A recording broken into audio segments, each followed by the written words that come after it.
Imagine a world where everyone you meet instantly likes you. Sounds impossible, right? Well, that's exactly what Dale Carnegie's How to Win Friends and Influence People promises to teach us. Oh, wow, that's quite a bold claim. Is this the book that's been around for decades? You've got it. Published in 1936, this book has been a bestseller for over 80 years. It's sold more than 30 million copies worldwide and has been translated into almost every known language. That's some serious staying power. That's incredible. What do you think has made it so enduring? Well, I think it's because Carnegie tapped into something fundamental about human nature.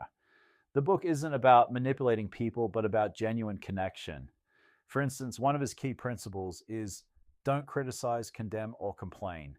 It sounds simple, but it's surprisingly powerful. Hmm, that does sound simple, but I can see how it could be challenging to put into practice. Why do you think that is? You're right, it is challenging. I think it's because criticism often feels like a quick way to assert ourselves or show our knowledge. But Carnegie argues that it usually just puts people on the defensive and damages relationships. Instead, he suggests focusing on understanding and encouragement.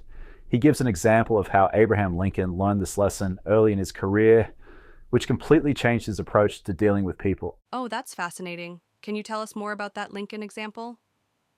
Sure thing. So, early in his career, Lincoln was known for his harsh criticism of opponents.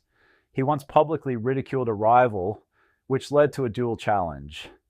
After that incident, Lincoln realized the futility and danger of such behavior. He shifted his approach to one of empathy and understanding, which served him well throughout his presidency. It's a powerful illustration of how avoiding criticism can lead to better outcomes. That's a great historical example. It reminds me of another principle from the book. Give honest and sincere appreciation.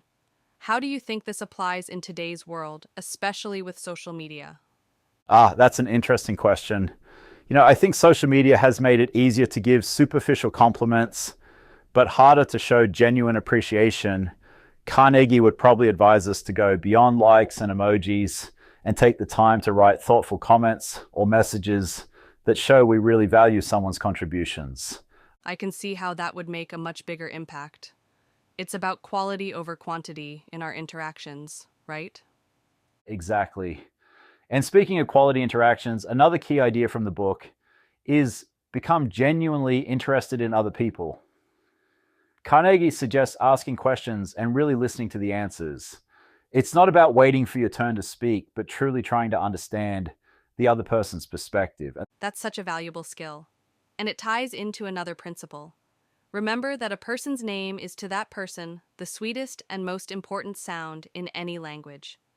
It's such a simple thing, but using someone's name and remembering details about them can make a huge difference. Absolutely. Carnegie shares a story about how Jim Farley, a successful politician, made it a point to remember the names of thousands of people he met. This ability to recall names and personal details helped him build a vast network of supporters. In our own lives, we can apply this by making a conscious effort to use people's names in conversation and remembering key facts about their lives or interests. That's impressive. Now, Carnegie also talks about the importance of smiling and being approachable. In today's world of remote work and virtual meetings, how do you think we can apply that principle? Well, I think it's about bringing positive energy to our interactions, even if they're virtual, using a warm tone of voice, showing enthusiasm, and using friendly body language on video calls can all help. It's about creating a welcoming atmosphere, whether in person or online. Those are excellent suggestions. Another principle that I find particularly relevant today is if you're wrong, admit it quickly and emphatically. In an era of misinformation and polarized debates, how do you see this playing out? That's a great point. I think it's more important than ever. Admitting mistakes shows integrity and can actually increase people's respect for you. It's about being secure enough to acknowledge when you're wrong and valuing truth over ego. This can help build trust and open up more honest dialogues. Mm-hmm. That makes sense. Now let's talk about one of the most famous principles from the book. To be interesting, be interested. How can we apply this in our daily lives? Well, I think it's about shifting our focus from trying to impress others to genuinely trying to learn from them. Everyone has unique experiences and knowledge to share. By asking thoughtful questions and really listening, we not only make others feel valued, but also enrich our own understanding of the world. That's a great point. It's not just about being polite, but about genuinely expanding our own knowledge and understanding. Exactly. And, it's interesting to note that Carnegie's principles aren't just about personal interactions. They've been applied in business settings too.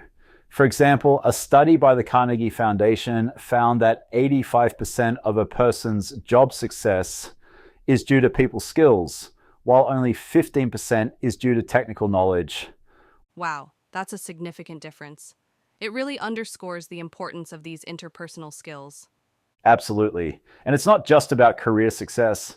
These principles can improve all aspects of our lives. For instance, the principle, let the other person feel that the idea is his or hers, can be incredibly effective in resolving conflicts, both at work and in personal relationships. That's interesting. Some might see that as manipulative, though. What's your take on it? You're right, it could be seen that way. But I think Carnegie's intent was more about collaboration than manipulation. It's about involving others in the problem-solving process, valuing their input, and giving credit where it's due.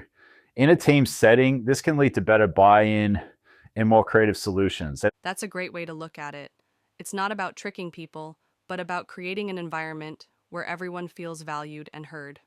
Exactly. And it's fascinating to see how these principles have stood the test of time. Even in our digital age, the core ideas of empathy, genuine interest, and positive reinforcement are as relevant as ever. So true. As we wrap up, what do you think is the most important takeaway from How to Win Friends and Influence People for our listeners? I'd say the overarching message is about genuine empathy and respect for others. It's not about tricks or techniques, but about cultivating a sincere interest in people and valuing their perspectives. By doing so, we not only build better relationships, but also become more effective communicators and leaders. That's a great summary. Any final thoughts on how our listeners can start applying these principles in their daily lives? Well, I'd encourage our listeners to start small. Pick one principle from the book and focus on applying it consistently for a week. For example, you could practice the principle of become genuinely interested in other people by asking thoughtful questions in your daily interactions and really listening to the answers. Pay attention to how this changes your relationships and interactions. Then gradually incorporate more principles into your daily life. That's great advice. Starting small makes it more manageable and allows you to see the impact of each principle. Exactly. And remember, while these principles can lead to personal success, they're fundamentally about treating others with respect and kindness.